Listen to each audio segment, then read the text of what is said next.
Hi guys! So in today's video, pupunta tayo ng Walmart store. May pipick upin lang ako. In-order ko online. Donut yung in-order ko for my son's birthday party. Timing siya kasi good deal kasi yung donut is 6 yung laman sa isang box, tapos yung original price niya is mga $4 something or $6, pero nakuha ko siya mga mga cents lang, yung mga 40 something cents or 80 cents, ganun lang siya guys. So good deal na siya. Tapos ayan, maganda kasi siya pang party. So, ayan lang guys. Pupunta lang tayo doon para may pick upin. Mas mabilis lang kasi pag pinipick up.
So, ito yung guys, as you can see, walang masyadong building dito. Lang, country kasi yung sa Tennessee. Puro mga kahoy-kahoy, yung parang sa Pinas lang din.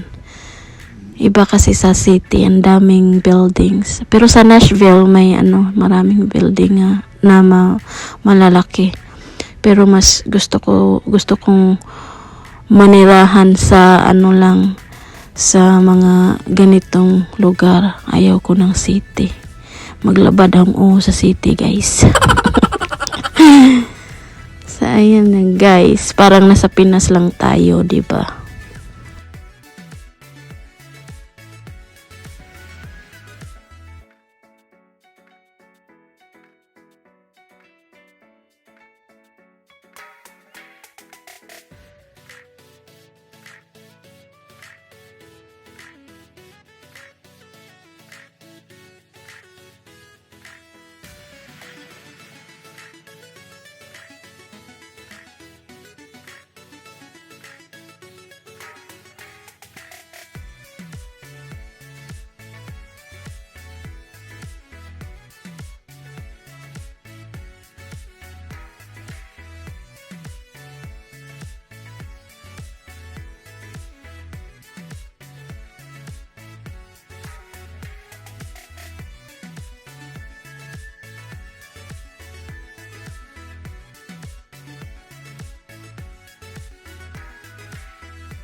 So, ayan guys, malapit na tayo.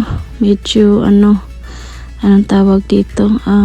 Traffic. Kasi parang rush hour na.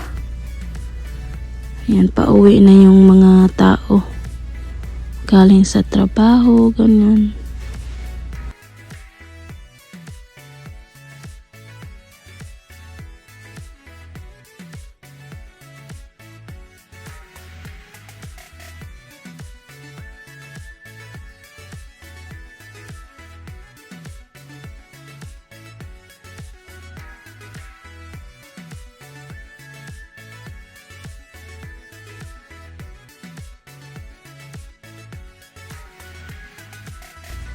So dito guys, ito yung pinaka main na town na lagi kaming dito kami nag-grocery sa Walmart store.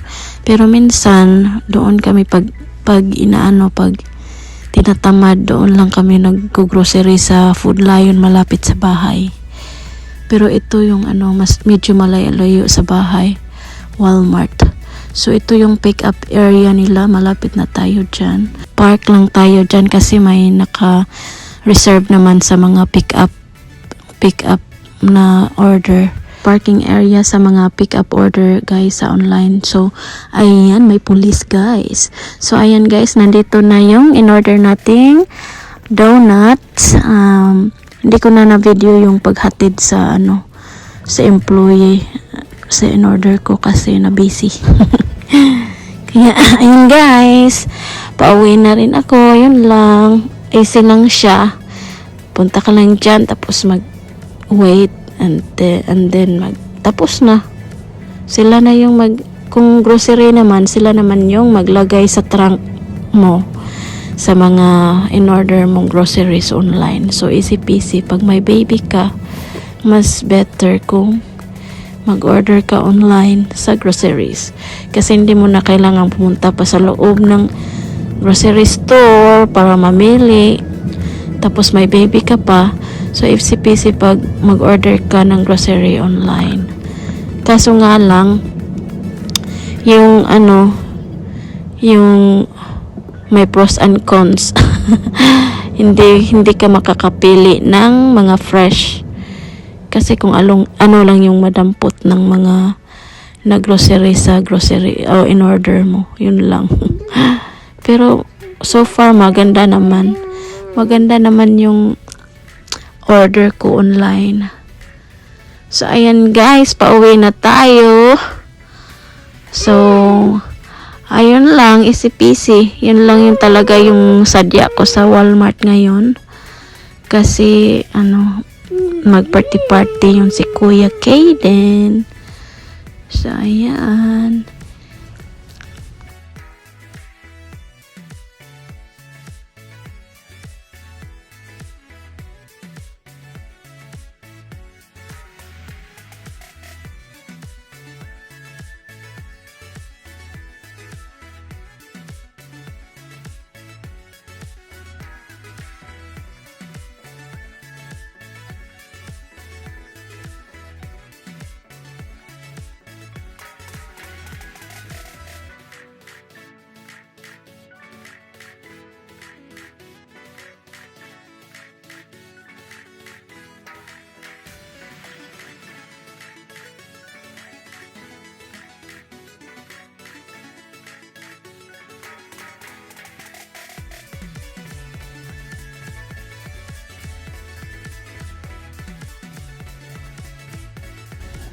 So ayun guys, ito pala yung highway na dinadaanan namin papunta or pabalik ng papunta ng ng town dito. May pwede din dumaan doon sa kabila, kaso mas better dito kasi doon sa kabila maraming stoplights. Tapos dito yung highway lang, diretso lang. May stoplights pero konti lang. Tapos highway siya, so mas mabilis.